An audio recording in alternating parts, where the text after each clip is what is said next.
ஆண்டவர் நம்மளை உயர்த்தி வச்சிருக்கும் போது அழகா இருக்குது. சில காரியங்களை அவரே அனுமதிக்கிறார்.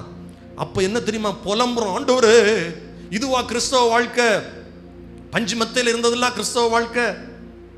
கழுகு ஏன் தெரியுமா கூட்ட கலைக்குது? நீ கடைசி வரைக்கும் சொகுசா இருந்தா உனக்கு பறக்க தெரியாது.